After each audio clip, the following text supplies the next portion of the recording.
costa ocidental anda por aí à procura do que são pessoas lindas. Desta vez, na Ilha das Flores, num momento em que procuramos comemorar e celebrar a vida através de uma homenagem ao poeta já falecido Pedro da Silveira, fizemos juntar na ilha figuras de primeiro plano da literatura e da escrita açoriana. Connosco um homem que escreveu um dos livros mais medalhado da história da literatura açoriana, João de Melo, Gente Feliz com Lágrimas. Poucos são os nossos ouvintes e telespectadores que não conheçam este livro e este nome. É com ele que vamos ficar agora à conversa. João de Melo, vamos começar pelo nascimento, Achadinha, São Miguel. No Concelho do Nordeste, exatamente, enfim, o oposto de Ponta Delgada, portanto, um lugar de grande e total ruralidade. E, digamos, nos velhos tempos em que as famílias eram muito numerosas, em que a Achadinha, concretamente, teria à volta de 1.800 pessoas, hoje tem 300 e poucos, o que dá um pouco a ideia deste universo de saída, de saída e despovoamento até da própria ilha. Foi nesse tempo que eu vim ao mundo, que eu aprendi a conhecer e a amar os seres e as coisas, e que também um dia, depois de ver largar tanta gente da minha ilha para fora, eu próprio também saí e fui para o continente para aprender de alguma maneira a minha Portugalidade, que era um pouco teórica até então. Para o seminário dos dominicanos, uma ordem, digamos, de pregadores, de missionários, fui estudar para perto de Fátima. Fiz uma viagem absolutamente apocalíptica no navio Lima, cheguei a Lisboa a 3 de dezembro de 1960 e no final de uma grande tempestade marítima e de muito enjoo e muita doença a bordo, mas tive, digamos, sofri como com um choque no sentido positivo, um choque de Portugalidade, e também sofria uma sensação algo estranha que eu queria exprimir desta maneira. No espaço de 5 dias, sair de uma aldeia rural, de um concelho muito rural dos Açores naquela época, e ao fim de 5 dias entrar por via marítima na maior cidade portuguesa, Lisboa, foi sem dúvida para mim um choque de identidade que me abriu bastante a cabeça relativamente à minha ideia de continente, de Europa, de Portugal, de continentalidade. E foi como chegar ao espaço do concreto e de algo que eu tinha estudado nos livros de História e Geografia da Instrução Primária, de coisas que não existiam nos Açores e que eu fui conhecer no continente. E a aventura depois, enfim, foi de um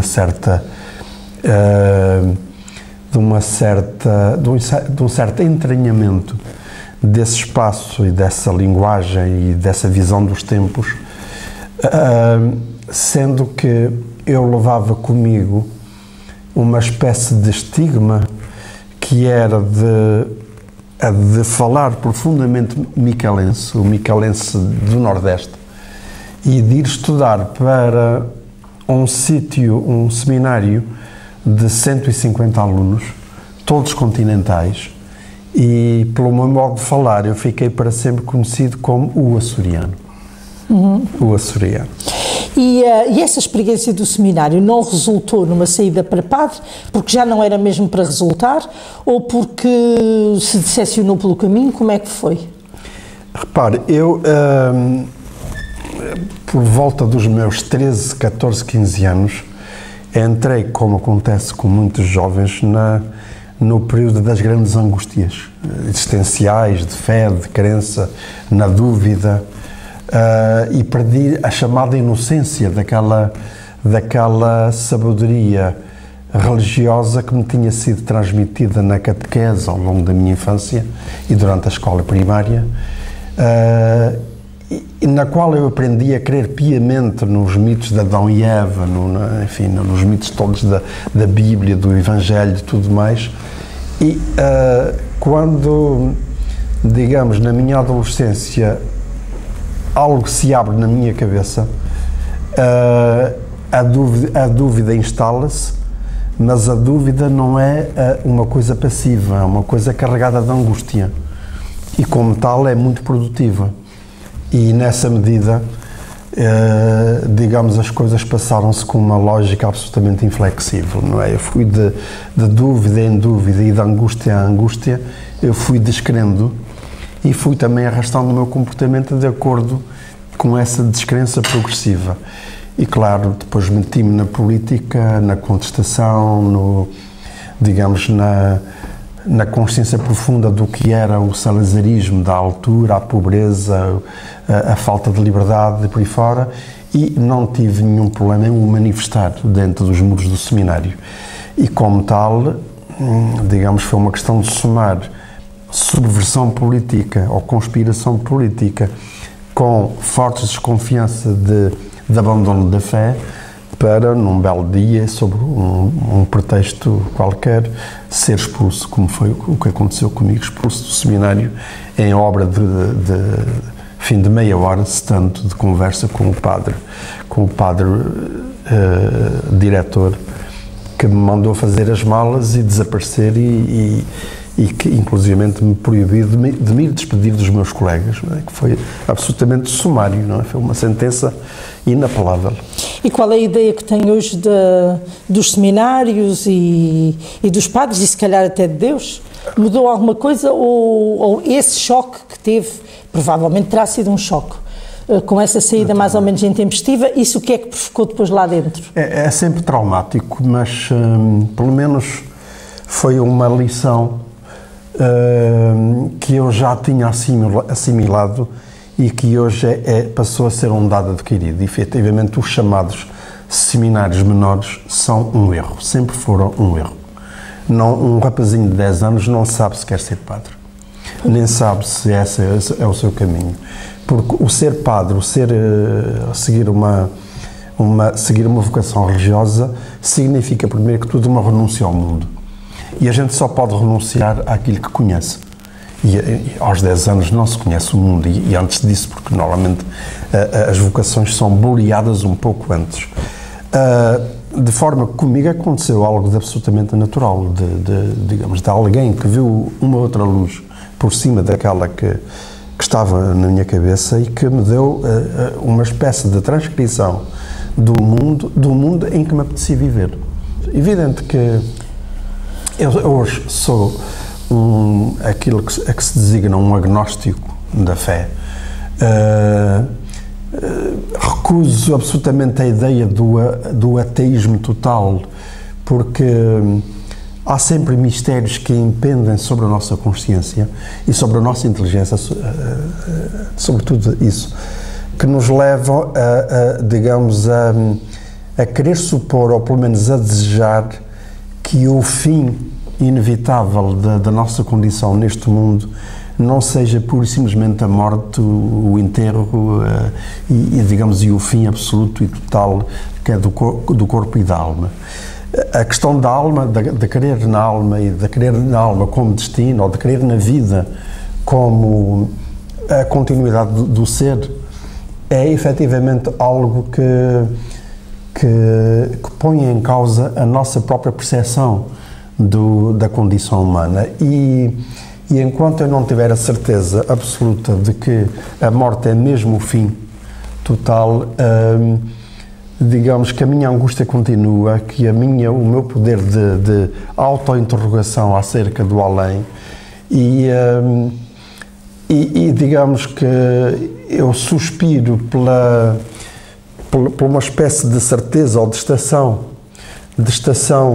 de apontamento a uma certeza maior relativamente a esse universo de grande angústia que eu sei que me espera, cuja hora se aproxima cada vez mais, mas que me leva efetivamente a ser e a crer sobretudo no homem universal, no homem deste tempo e destes lugares, e a querer, digamos, transpor para a minha literatura também um pouco desta minha concepção das coisas e do mundo. O João recebeu N prémios. Poucos autores açorianos terão recebido tantos prémios na sua vida, mas tudo isto teve um começo. Qual foi o primeiro texto que apareceu? Foi na escola primária ainda?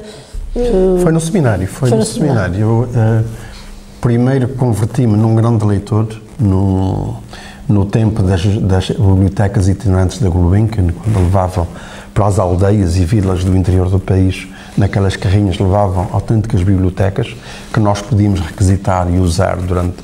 E, portanto, entreguei-me à leitura com grande paixão. Foi também uma aprendizagem muito profunda. E quando de certa maneira, compreendi o que era um literário, e, digamos, o que era a linguagem do literário e do poético na vida do homem, também quis experimentar as minhas capacidades na expressão, sobretudo, sentimental e, claro, e como toda a gente, aos 15 anos, comecei pela poesia, que é, segundo parece, o apelo mais imediato. Lentamente, depois de anos de poesia, fui-me passando para a prosa, mas para a pequena prosa. Primeiro, digamos, as pequeninas histórias, depois as histórias mais alargadas, os contos, e foi assim que aos 25 anos, finalmente, depois da guerra, depois de ter sido seminário, depois de muita coisa vivida, consegui publicar o meu primeiro livro, que foi exatamente um livro de contos, chamado Histórias da Resistência. Portanto, foi uma longa aventura com a literatura dos outros para chegar à minha. E a guerra teve alguma influência depois nessa escrita, nessas Histórias da Resistência ou noutras? O que foi a guerra em termos de experiência?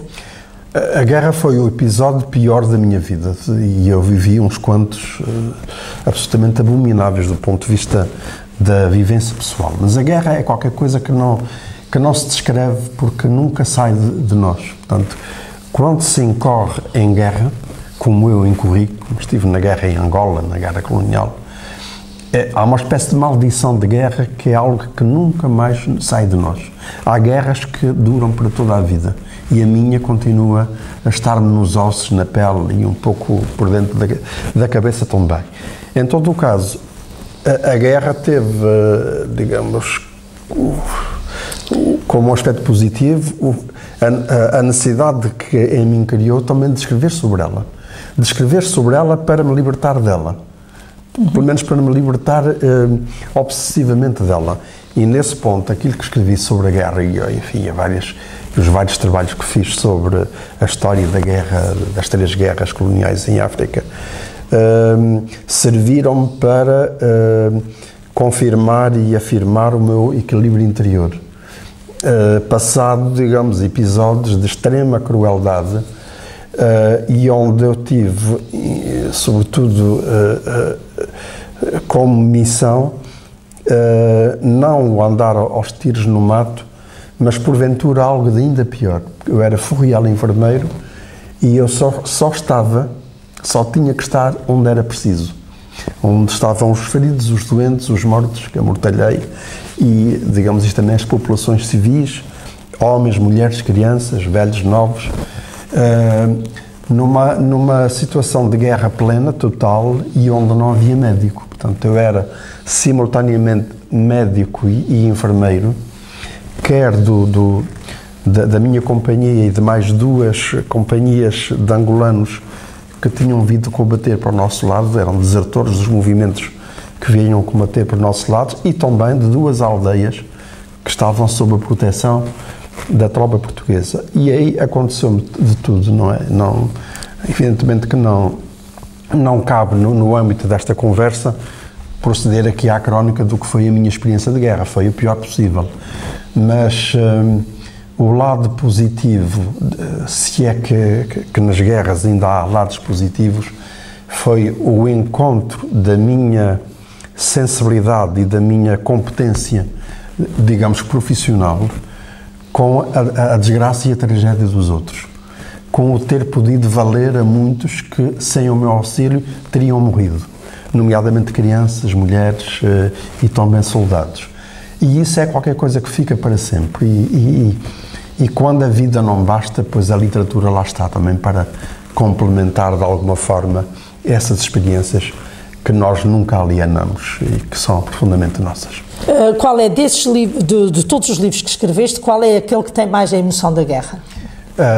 Ele, portanto, começou por ser um romance, numa primeira versão, a que eu chamei A Memória de Ver, Matar e Morrer, que depois de esgotado eu retirei e que reescrevi totalmente,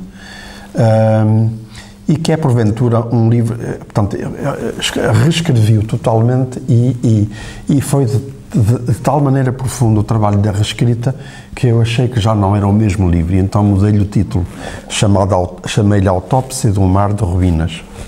E é, porventura, de todos os meus livros, aquele que é mais autobiográfico, porque o Furriel Enfermeiro, que é a personagem principal desse livro e que faz, digamos, a descrição e a crónica e a narrativa da guerra dos dois lados, o lado da população civil e o lado dos militares portugueses, esse narrador corresponde, digamos, à minha pessoa civil, não é? Corresponde. Evidentemente que o jogo literário, por vezes, serve para aparelhar um pouco mais a realidade e para a organizar, para a reorganizar. Mas não há nada naquele livro que eu não tenha vivido e, sobretudo, que não tenha sentido, e ao escrevê-lo foi para me libertar dessas sombras, dessa nuvem negra muito próxima da morte, que esteve muito perto de mim durante 27 meses no norte de Angola. Quantos livros tens publicados? Muitos? Eu devo ter por volta de uns 25 livros de vários géneros, de vários variedíssimos géneros, mas onde a ficção obviamente predomina. E qual é desses livros todos aquele que deu mais gozo escrever e aquele que ainda hoje apetece ler?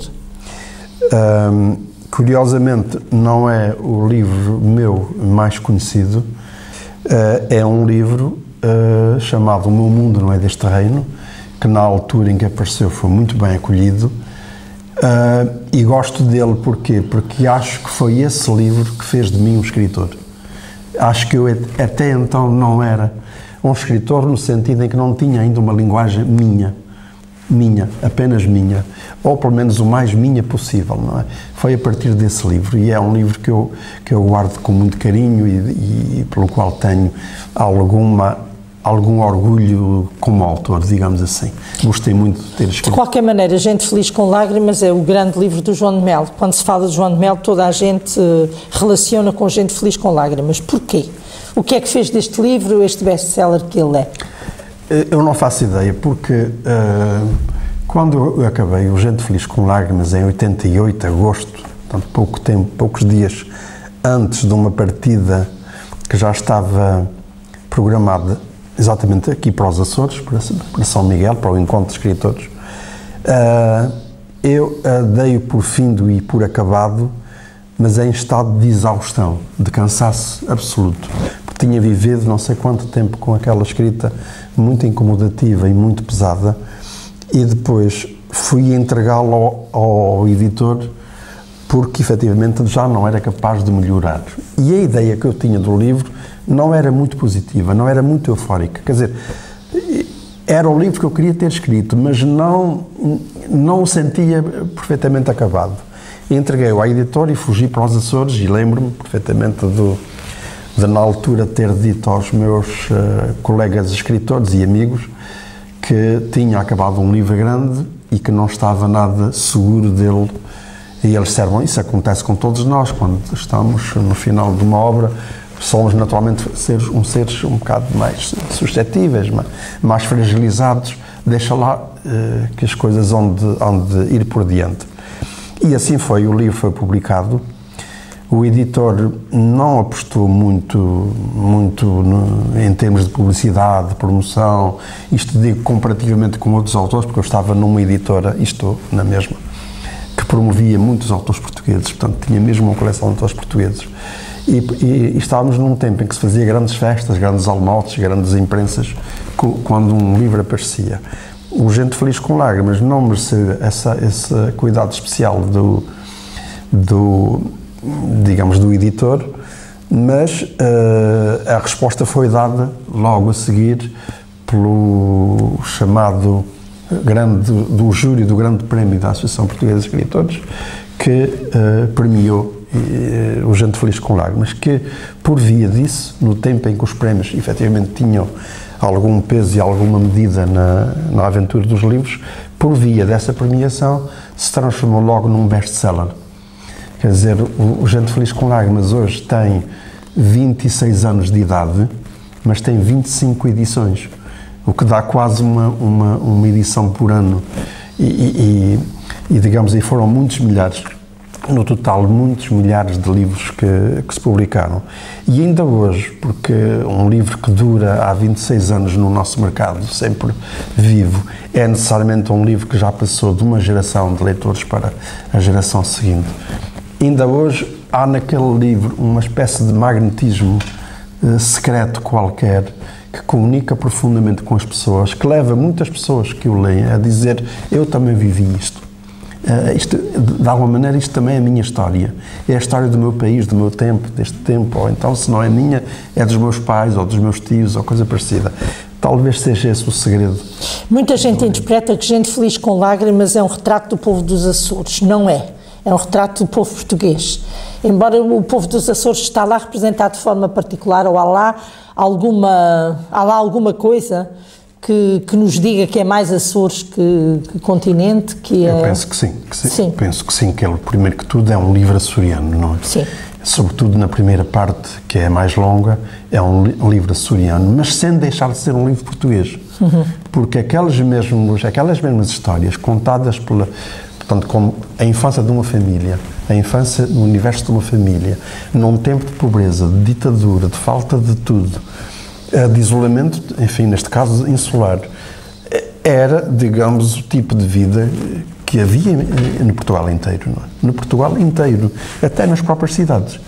E nesse ponto de vista, quando Gente Feliz com Lágrimas começa nos Açores e se transforma também num livro de saída, dos Açores para fora, ele inicia um movimento que foi comum a muita gente em Portugal, quer nos Açores, quer no continente, porque imigrava-se aqui diariamente para o Canadá e para a América, depois dos ciclos da Venezuela e do Brasil, não é?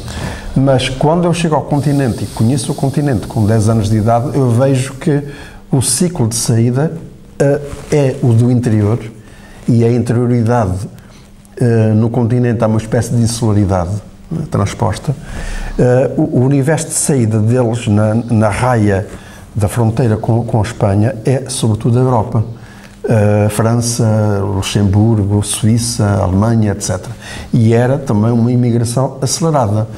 E aí é que o Gente Feliz com Lágrimas volta a ser uma crónica do tempo e do espaço português e da sua dispersão pelo mundo. E há personagens, umas que vão para Lisboa, outras que vão para o Canadá, outras para a América, para a África. Também há uma história africana que não coincide, obviamente, com aquela que eu referi há pouco, relativamente à autópsia do Mar de Ruínas.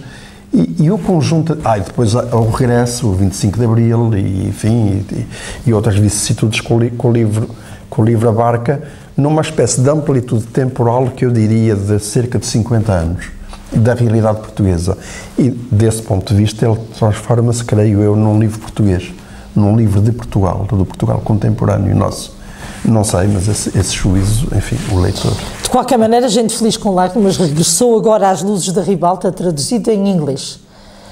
Quais são as expectativas do João acerca desta edição em inglês? Nenhumas, quer dizer, o melhor é de facto não ter expectativas, porque eu levei uma parte da minha aventura literária a enganar-me, a equivocar-me e a fazer apostas que por vezes não resultam.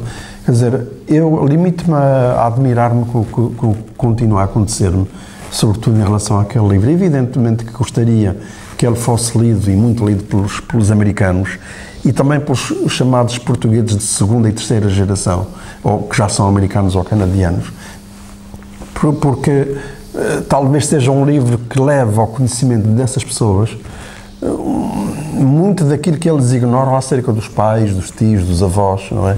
Que comungaram daquela história de família, e que muitas vezes está na origem até de algum conflito de geração e de identidade entre pais, filhos e netos, não é?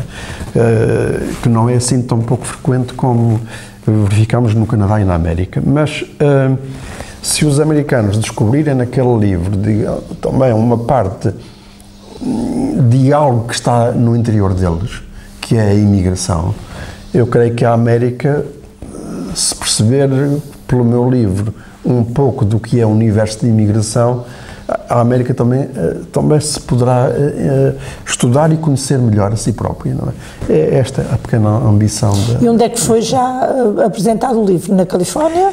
Foi na Costa Leste, foi portanto, na região de Boston e de Providence, porque a editora é exatamente da Costa Leste, e foi, digamos, em 2 momentos ou 3, mais uma intervenção televisiva, 2 ou 3 momentos de grande intimidade com aquele universo, digamos, descrito por Gente Feliz com Lágrimas, né? E numa viagem que eu considerei muito bem sucedida e muito gratificante. O que é que há de Açores, de Ilha, de Achadinha, de Açores, na alma do João de Melo? Tudo. Repare, os Açores foram e continuam a ser a matriz fundamental do meu modo de ver e de olhar e de entender e de amar, digamos, o mundo em geral, e também com uma forma de entender a literatura. Repare, eu falei há bocado no meu livro favorito, O Mundo Não É Deste Reino. Esse livro, se for lido de uma certa forma, digamos, poderá ser considerado um livro um bocado louco. Mas se as pessoas entenderem que é um livro que espelha as grandes ingenuidades próprias da juventude, da infância, os fenómenos, os milagres, os prodígios que nos eram narrados pelas velhas avós e de histórias nas quais nós acreditávamos profundamente, e se perceberem que eu me limitei a pegar nesse mundo arcaico, crente, herdado, e a acreditar nele como literatura, perceberão melhor, digamos, qual foi o tipo de abordagem que eu fiz aos Açores nesse livro em concreto. Por outro lado, enquanto açoriano, eu tive a preocupação de desenhar uma espécie de um ciclo, de uma trilogia, digamos assim, de livros que de alguma forma fossem fiéis ao tempo, ao lugar e às pessoas dos Açores, sem abdicar de ser uma leitura possível do país total que somos nós e no qual estamos inseridos. E a minha ambição máxima foi sempre escrever livros açorianos que, por o serem, nunca deixaram de ser livros continentais também, e vice-versa. E digamos, o que eu tenho ouvido dizer, sobretudo em relação ao Gente Feliz com Lágrimas, é que ele é um livro de ilhas, mas também daquelas ilhas que existem no interior do continente, sobretudo fora do litoral.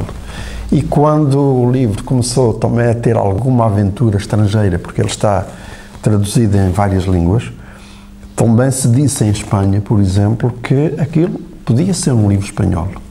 Da mesma forma que eu conheço livros espanhóis que podiam ser livros rotundamente portugueses, e podíamos ir por aí e nunca mais acabar. Mas o grande mistério da literatura é ela nunca pertencer ao seu autor. Não nos pertence a nós. Ela sai de nós, mas quem faz o destino e quem dá um destino aos livros e quem designa, digamos, a literatura perene, separando-a da outra, é efetivamente o leitor. O leitor tem a palavra sempre. Porque, evidentemente, como já tenho dito em algumas ocasiões, nós só gostaríamos de escrever obras grandiosas, obras grandes, universais, obras, digamos, com uma dimensão e com uma durabilidade que perpetuasse de alguma maneira aquilo que nós sonhamos por dentro dos livros.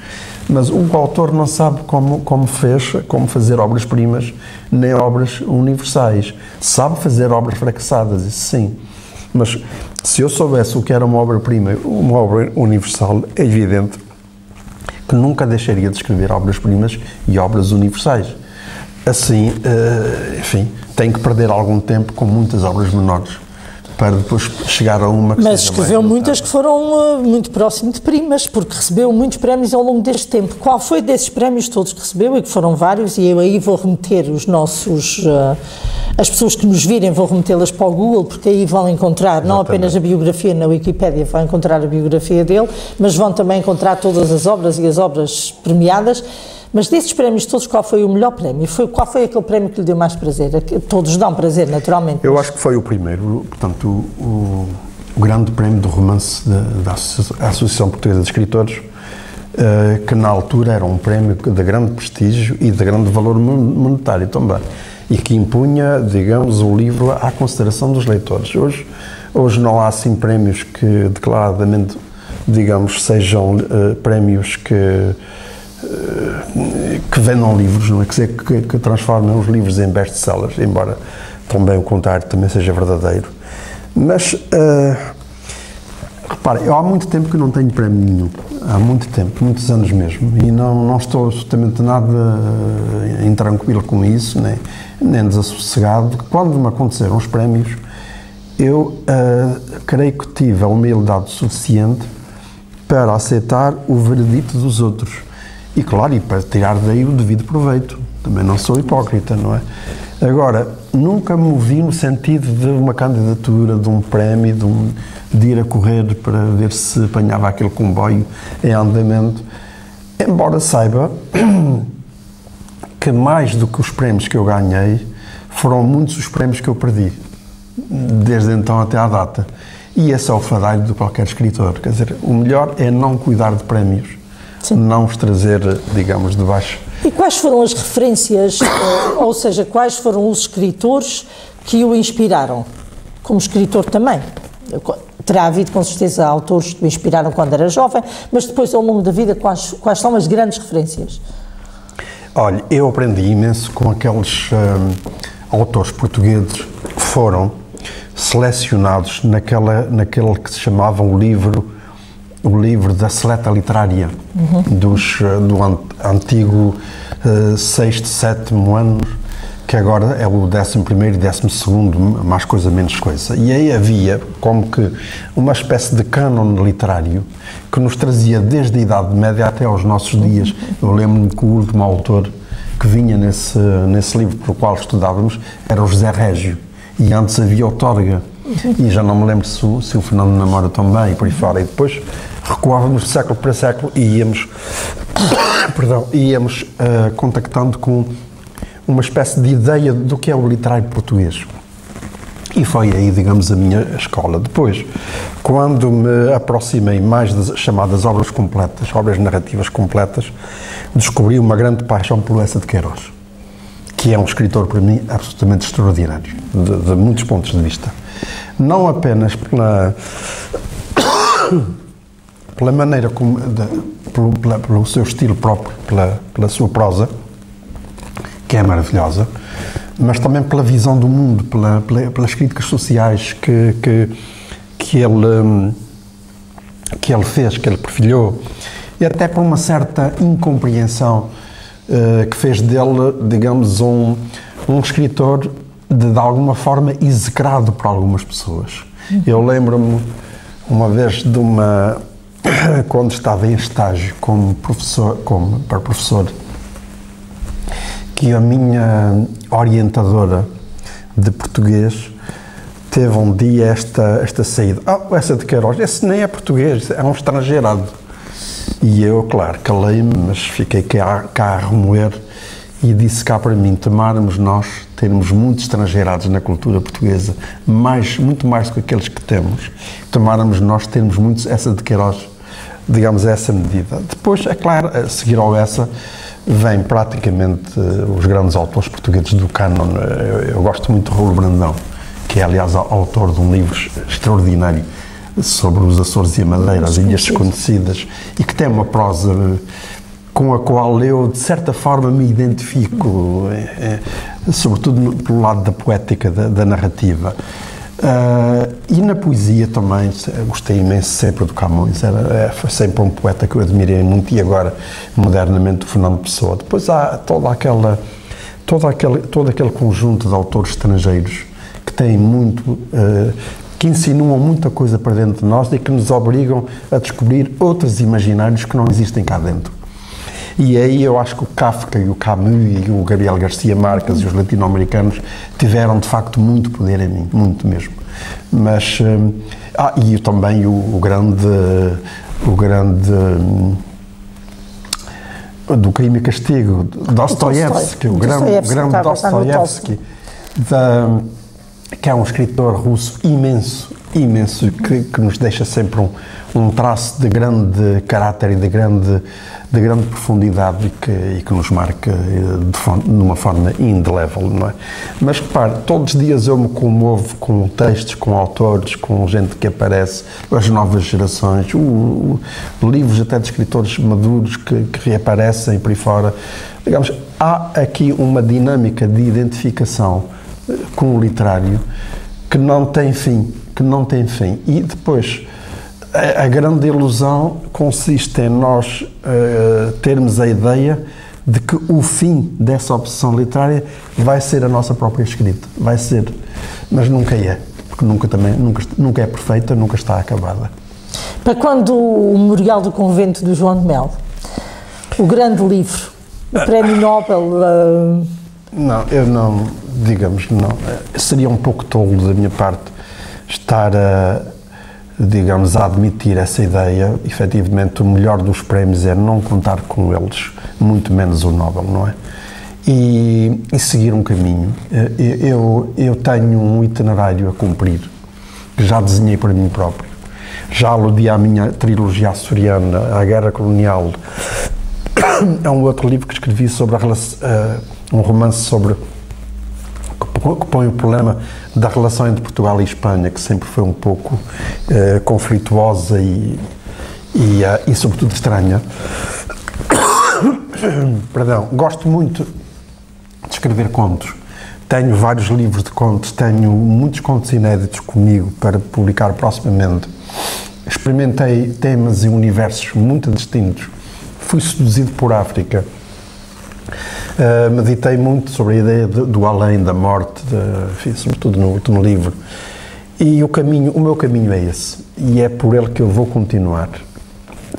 Com ou sem prémios, com ou sem. A mim o que me interessa é o leitor. E o próximo livro já está? Há algum livro que esteja pensado e que ainda não esteja escrito, que não materializou ainda, mas que gostaria de ser o último ou dos últimos? Eu não sei quando é que vai ser o último, não, porque a ideia do fim é uma ideia que me aflige bastante, não é? Não tenho pressa nenhuma de estar por lá, eu quero viver até aos 87 anos, no mínimo, que é para escrever até morrer, porque percebi bem que o maior